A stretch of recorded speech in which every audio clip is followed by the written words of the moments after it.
Go ahead and take a couple minutes to try to do that. We covered this stuff. We need it today.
If I can have the unit circle memorized, this shit gets a whole lot easier. You know, I didn't realize too that my math lab showed, which was like a cheat code way of like memorizing any degree, that any degree in radians is just pi over 180. If you multiply it by the degree. Yeah, it doesn't. I know you said, I know. Hey, dude, some classes I come in, I'm tired. I get off work, I come straight here. But point being, yes, that makes it really easy if you forget any of them. Yeah. And it's based on 360 degrees versus 2 pi r. Where if r equals 1, there's 2 pi radians. See, literally setting 2 pi equals 360 degrees. And so either by 360, and you'll get pi over 180 equals 1. Or if you divide it by 2 pi, you'll get 180 over pi equals 1. And then since you're multiplying by 1, it doesn't change back.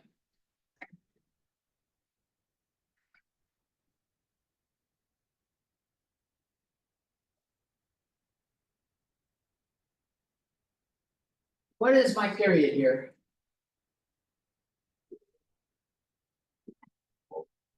That's the phase shift.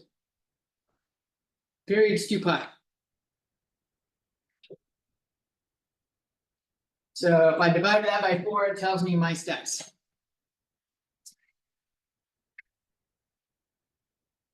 Two pi over 4 is pi over 2 for each step on my graph.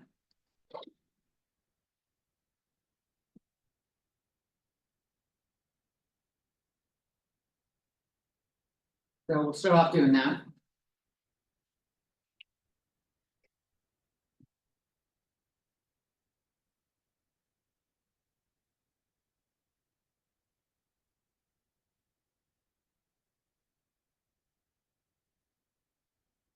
You go into 1/2.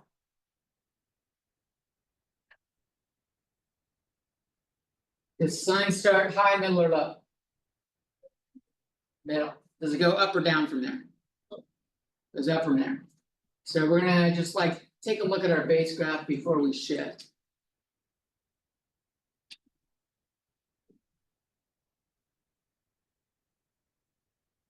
A nice little wave before we shift.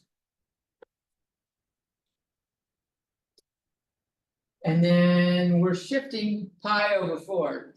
Which direction, left or right? Who says right? Who says left? Yeah. It's left because it's the opposite sign. So phase shift will be left pi over 4.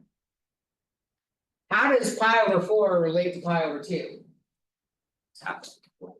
Pi over 4 is 1/2 of pi over 2.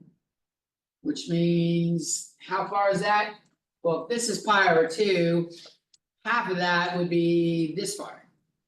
So we're kind of like looking at all the midpoints here between the lines I already had. And since we're going back a bit, I'm gonna do that. So we're starting over here, we're going here. We're just shifting left pi over 4. And we're drawing a hard line.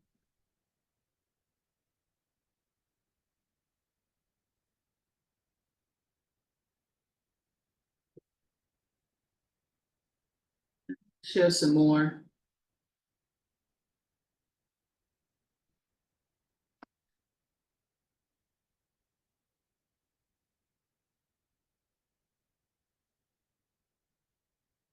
Pay attention. Over here trying to go like fucking late, buddy. Just fucking ignore me, scroll on in, ain't got nothing to do.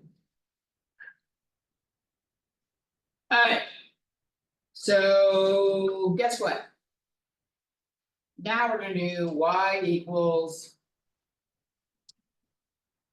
1/2 cosecant x plus pi over 4.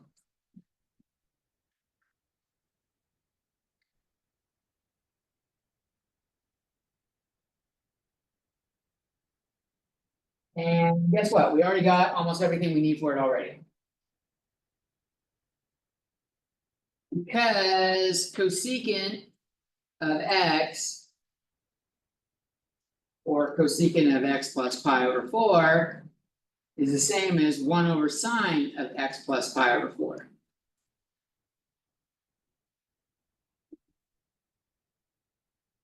Make sense? That's how cosecant and sine are related. We have a problem though. The denominator can be 0 now. We don't like dividing by 0. When the denominator equals 0. When this equals 0, bad shit happens. We have 1 divided by 0. Which means anywhere this happens. When this happens, it creates an asymptote. One of my favorite words in mathematics. Because it just sounds so wrong. Asymptote. There's even a better word in mathematics that's even worse. There's a famous mathematician and his last name is Lipschitz. That's a bad beat. That's a really fucking, that's fucking rough. Lip shits. What's an asymptote? A divide in the graph, right? It creates a divide in the graph, but why? There's no value at that point. There's no value at that point, it creates a boundary we can't cross. So. Not only does it create an asymptote, it creates a vertical asymptote. And these are uncrossable.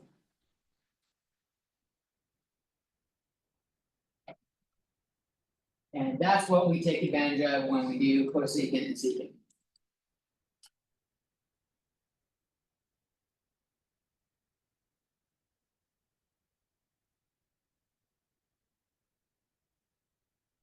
So.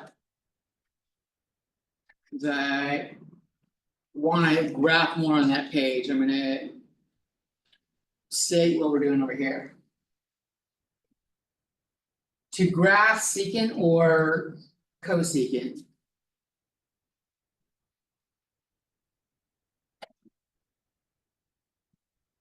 Graph the sine or cosine version.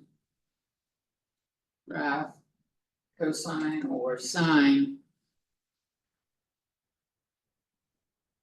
With everything but the vertical translation.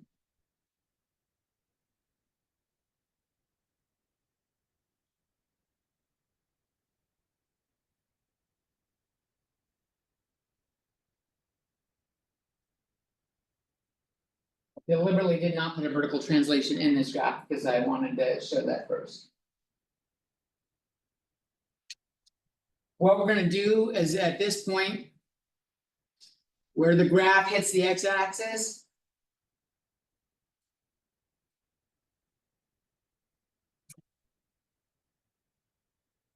Throw down some vertical asymptotes.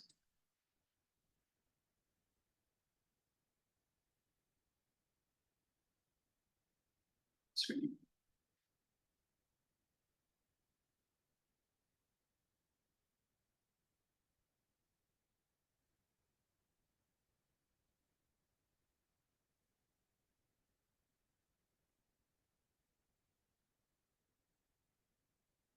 That's kind of like all of like step A. Step B.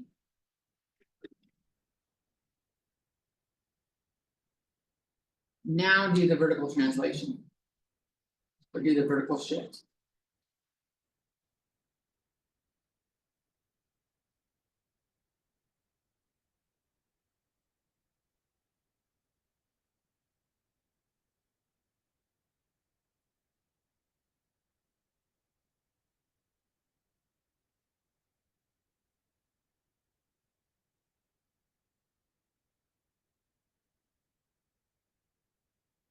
And step C finishes it off.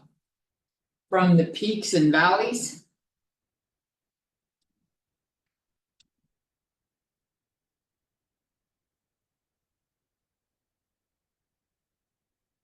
Do parabolas. Parabola-like shapes. Away from the center.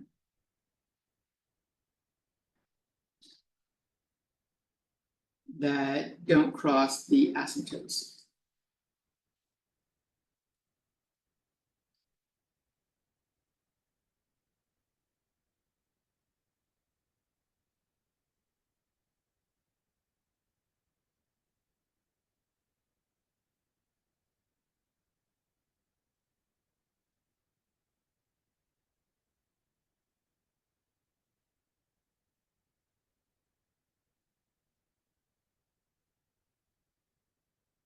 What fucking SpongeBob on your arm?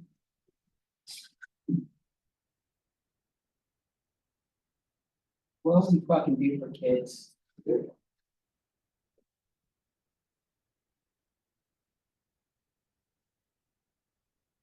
I'm glad I don't have kids. Everybody I know that has kids, their fucking entire life and almost personality, fucking shit. All of a sudden, everything that was fucking dear and important to them is out the fucking door. And all that exists is their fucking little. Tiny human.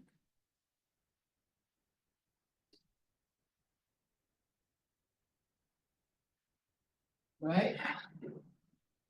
I like me, I don't wanna change from being me. I definitely don't wanna share video game time, and I definitely don't want a child that fucking kicks my ass at my video games, so like. But I'm a teacher, so I get to leave my mark on the world given away. I don't need to worry about having descendants, I got a lot of them. I get fucking another 100, 200 of them every fucking semester.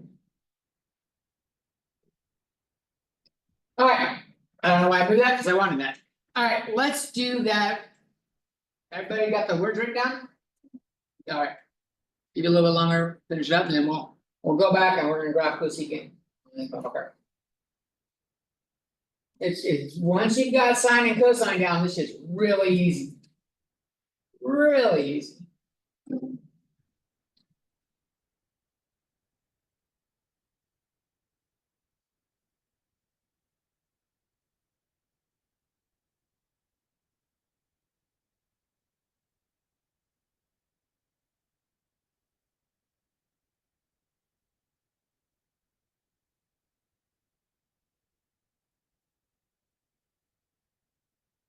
I had one student after the eval, but before they sent out the email that it all was clear. Former student, not even a student in my current classes. Messaged me and go, I know you teach my classes right now, are you alright, Hefe? I was like, oh, that's fucking sweet. That made me feel good. The rest of you fuckers didn't ask me goddamn.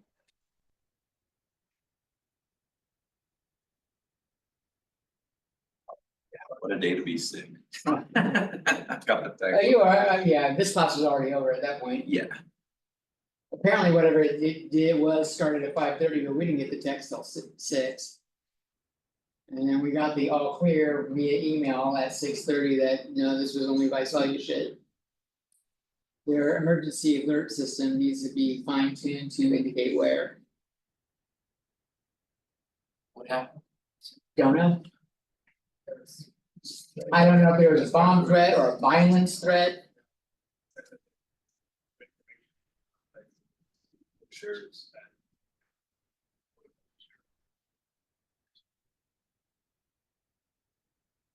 It doesn't happen very often, it's maybe once every year and a half, we have an impact once. I'm surprised, honestly, it doesn't happen more often. Like, if you really want to get out of the fucking test, that's. Don't do this, they will try to track your ass down if you call in a false bomb threat.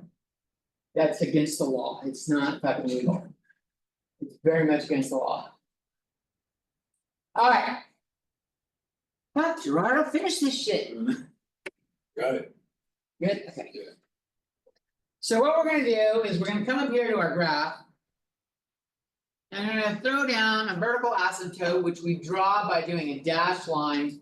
Everywhere my graph hit the x-axis, which is where it was 0.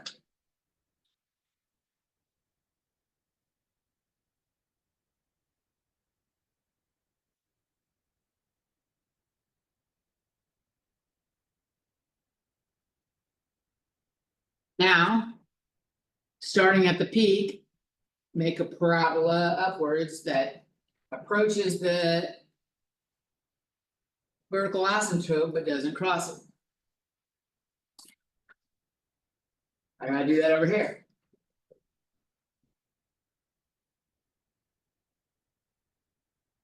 At the valley, we do one going downward.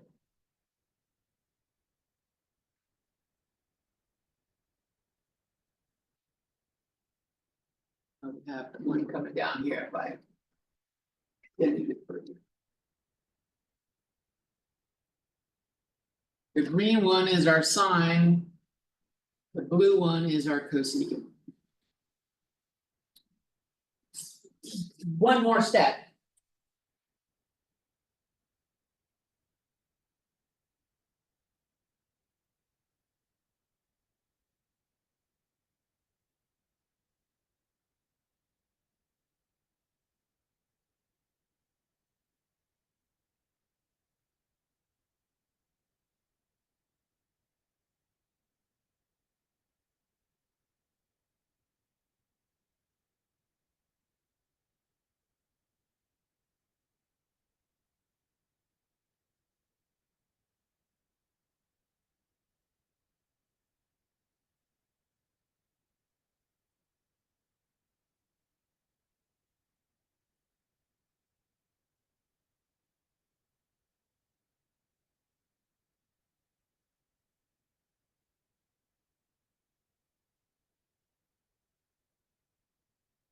Generally.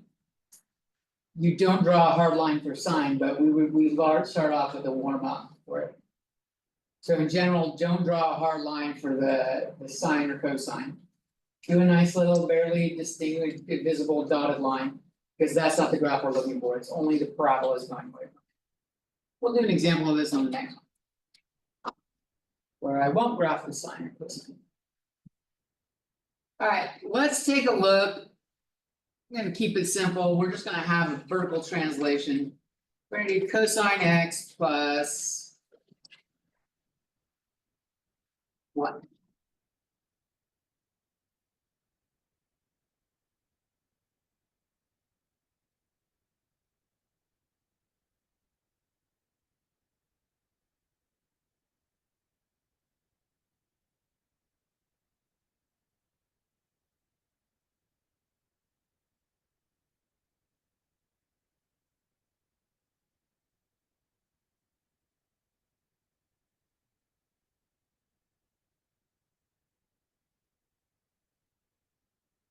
And I'll make each step here pi over 2.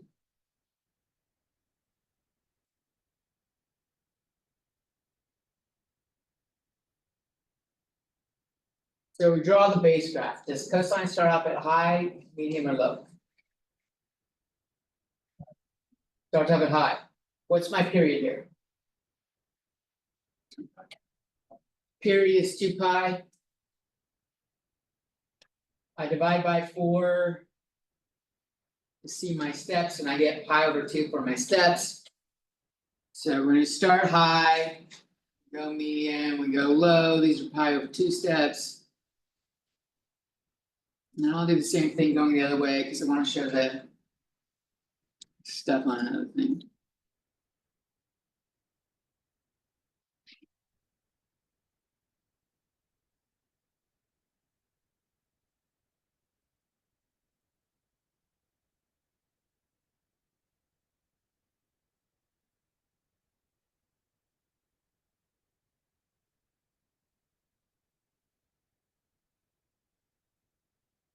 These are the zeros, or where the x-axis gets crossed is where we want the vertical asymptotes.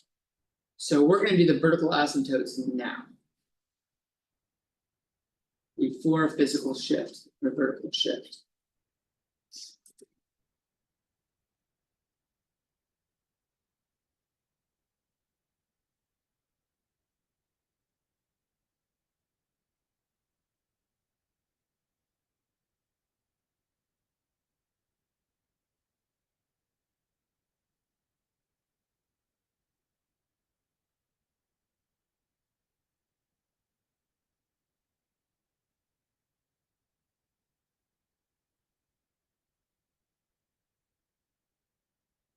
Now do your vertical shift.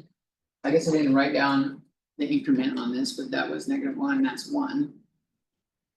Every dot goes up 1.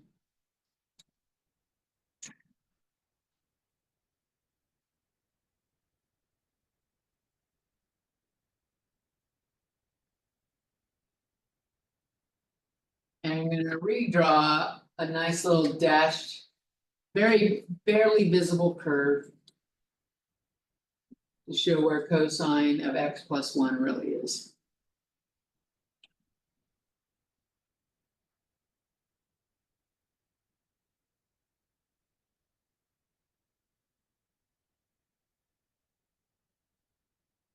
Notice that the spots where it hits the x-axis have changed.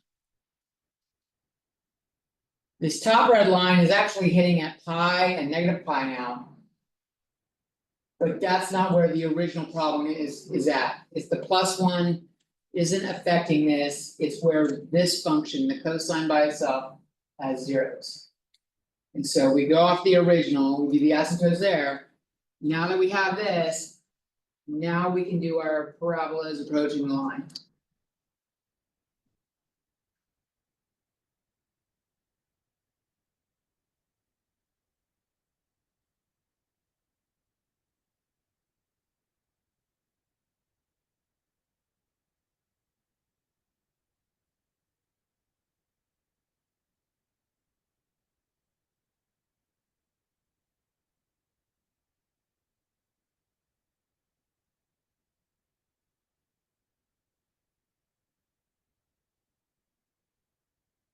Wait. Yeah, I didn't even fucking say what we were doing. We were doing secant x plus minus 5. I like it. Yeah, there we go. That's what we were really doing.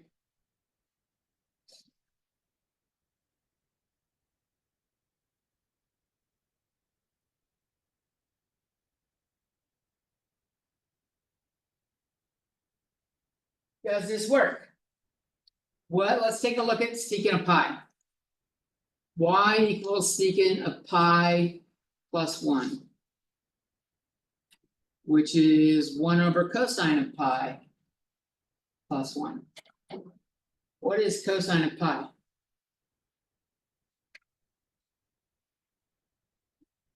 What? It's -1. We get, and 1 over -1 is just -1. We get y equals 0, which is what we got.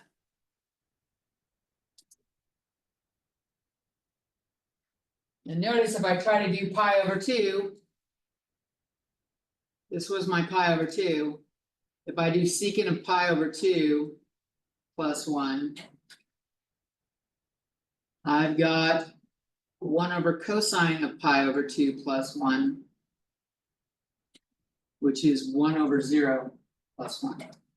So my asymptote is in the correct spot, even though this is not a 0. This doesn't, this red line, this top dash line. Doesn't hit the x-axis there, pi over 2. But it is still definitely the asymptote, because we have a 1 over 0. You want to do the asymptotes before vertical shifts. After the horizontal shift though.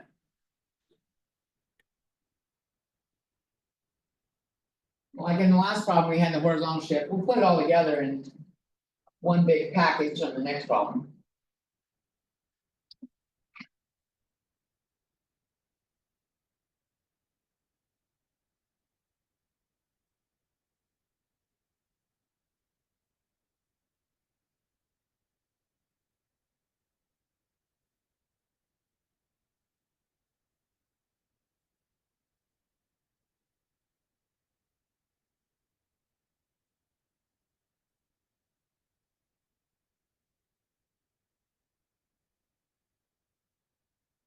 Why don't we make it as hard as fucking possible?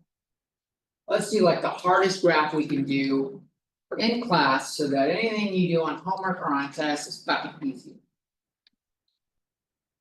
I think to accomplish that, we definitely need to have a negative amplitude. Let's say -2. You guys want secant or cosecant? I heard secant, let's go with secant. We're gonna secant, we're gonna go 3x plus pi over 2. What do we want to add for a vertical shift?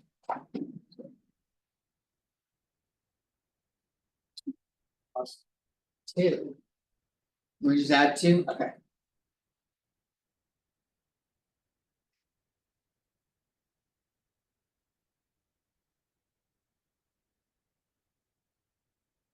So, objective.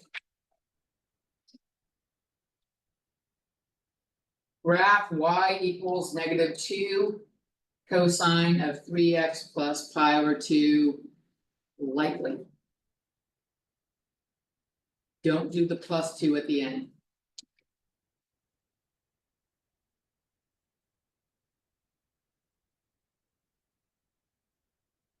B. Throw down some vertical asymptotes.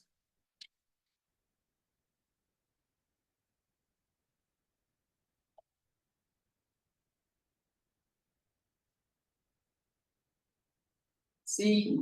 Do the vertical shift. And finish the graph.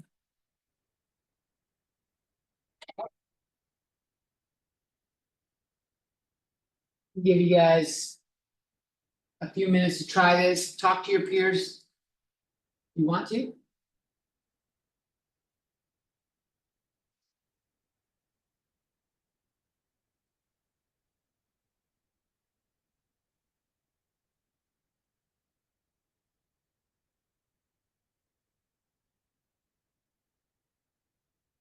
A very, very, very smart student in my stats class after this on Tuesday. She knows their midterm is coming up. She didn't bring me tamales on the day of the midterm, that's too fucking obvious. She brought me 6 tamales on Tuesday, a week and a half before the midterm. So that I have a positive mindset about it. What she doesn't know is she's only spoken once on the first day, and I don't know her name. Still wouldn't affect whether or not I affected her grade, but it is always a good idea to have the teacher in a good mood when they're grading. I could lie and say it does not affect my grading. But that would be a lie. I know when I'm pissed off, I tend to be more strict. And I know when I'm in a good mood, I fucking am not.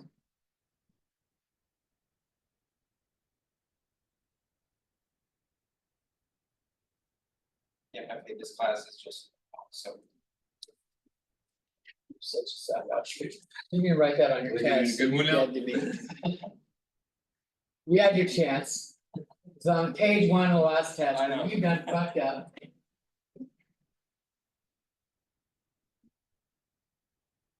I should have wrote down a list of all the people that read the instructions, I didn't. I just counted how many that did.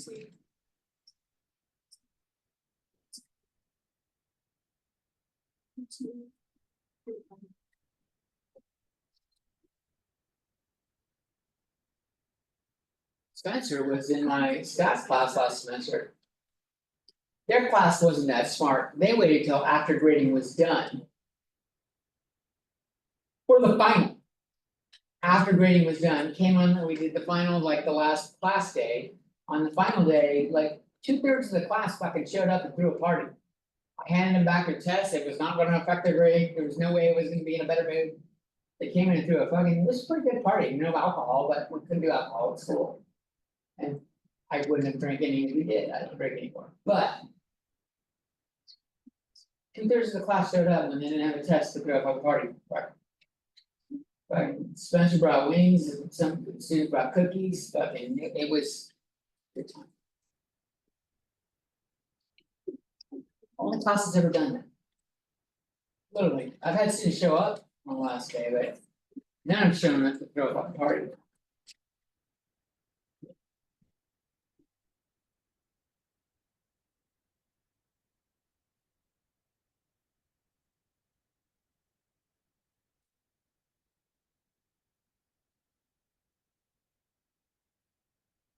I'm sure we ended up freezing some of those wings, Spencer, and I think they're still in the freezer. There's no way we went through all of them. There was a fucking lot of wings that I took home with me and my wife.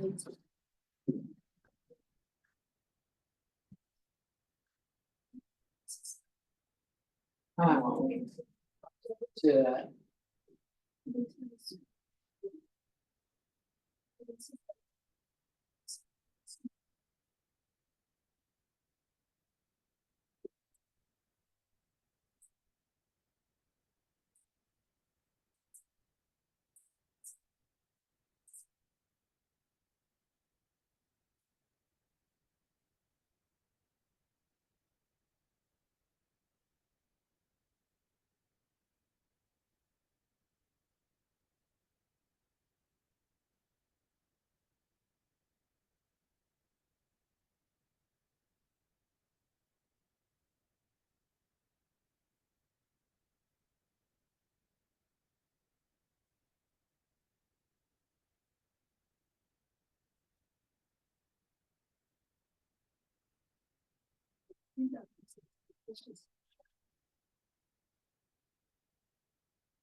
Sure, everyone's starting off the right way. What do we do first? What's a good idea? We gotta deal with that B, right? That 3.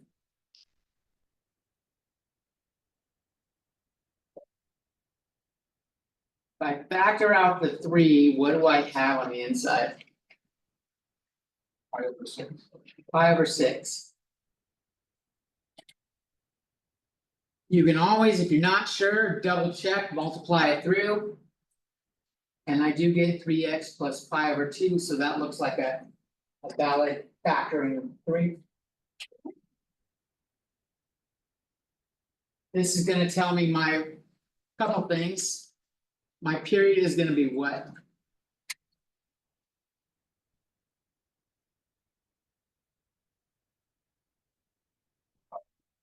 Two pi over 3. Remember, period is always 2 pi over b, where this is my b.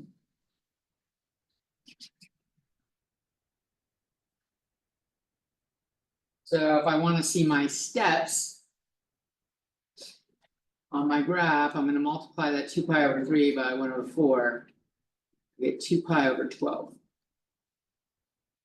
Which is probably something pretty good to use because pi over 6. My phase shift, is that left or right, that phase shift? The pi over 6 is the phase shift. It's gonna be left, right?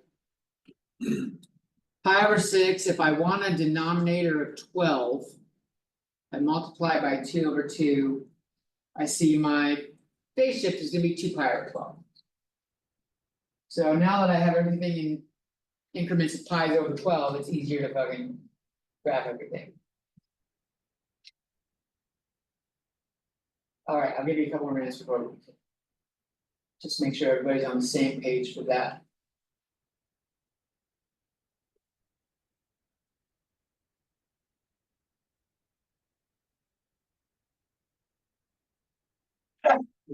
Let's see.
make each step on this a step of pi over 12.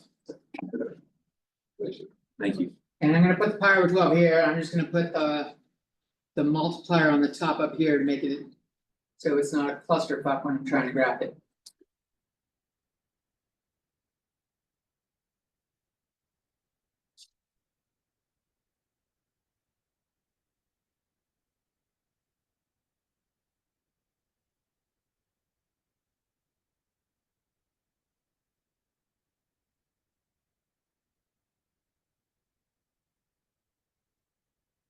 Okay, so we're starting off with -2 cosine, right? Does that start off at low, medium, or high? High, medium, or low? Starts off low, why? The negative flips it upside down. So we're gonna start off low.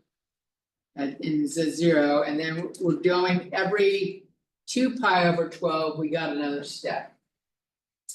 So I'm putting in my steps here, we haven't accounted for a shift yet. Do the shift in a second.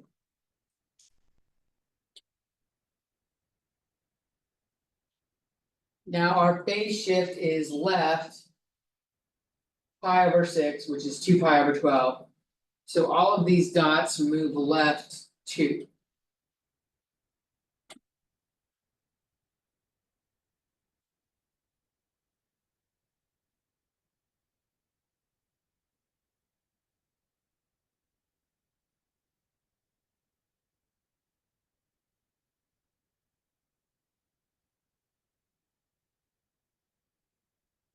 And very lightly putting in the cosine. Before we do our vertical shift. I want it to be very light.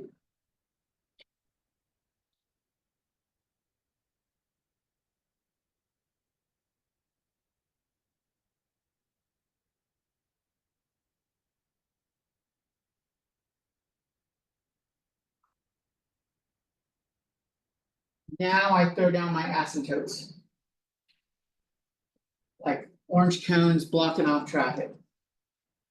Everywhere I have a 0, which is where it hits the x-axis.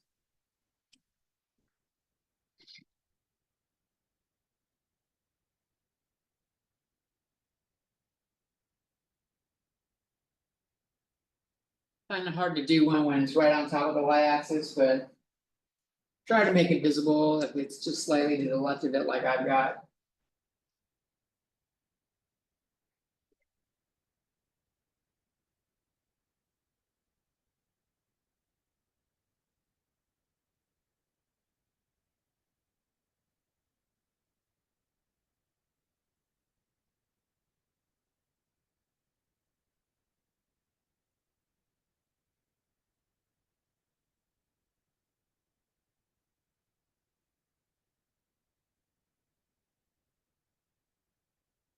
Everybody with me so far?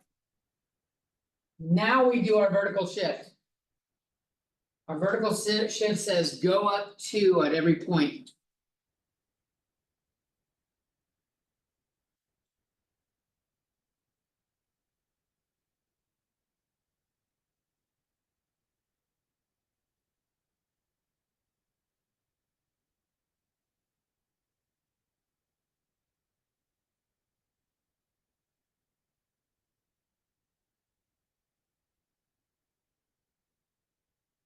Now I'm gonna lightly put in that one.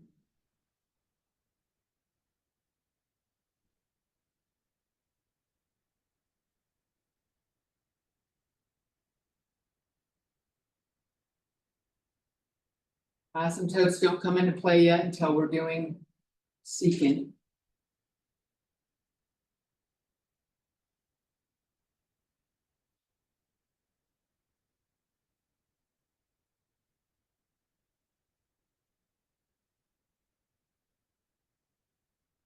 Now that we got those, we do parabolas away from the center. The center is where all the dots are in the middle.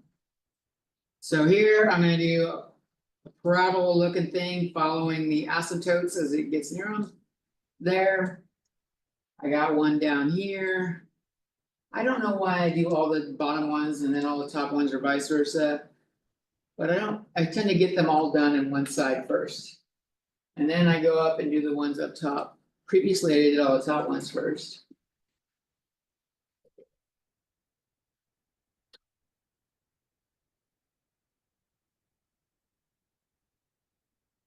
There we go.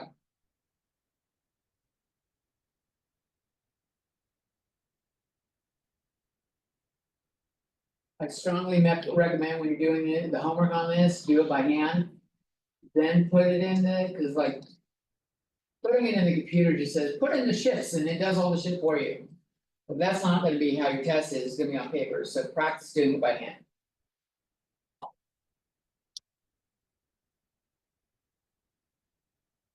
And then let's take a 10-minute break and we'll do, that was 6.6, then we'll do 6.5 on tangent and cotangent.